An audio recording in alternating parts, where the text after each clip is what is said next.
You're going to make changes to your prices, but you're worried about what your customers will think? Here's the best way to communicate the news to them.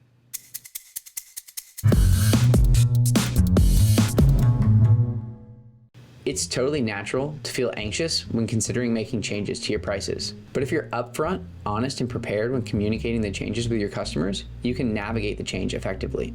First off, you never want to surprise your customers with a price change. Send them a message well in advance of the change. In this note, you want to do two things: communicate the reason for the price increase, as well as justify the value of the product. Have supply chain issues raised prices for your raw materials? Or have rising inflation costs impacted your bottom line? Whatever the reason, be transparent with your customers, especially if you're a small business, and let them know the reason for the change.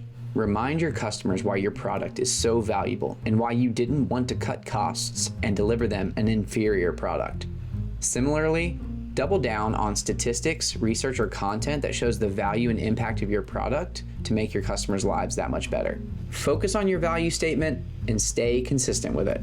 Lastly, make sure the change is well planned out and that your team is prepared to handle any negative sentiment. Make sure your support and social media teams are prepared for any backlash from customers, and stay consistent with your messaging about the justification of the changes and the value of your products. As well, ensure that the price increase is significant enough that you won't have to make another in a few months and potentially frustrate customers. Okay, so here's the recap. Reach out well in advance of the price change and be honest with your customers about the reason for the price increase. Clearly communicate the value of your products and why they make your customers' lives better. Lastly, be prepared the day of the change for any negative feedback. Looking for more advice on running an e-commerce store? Check out these videos right here.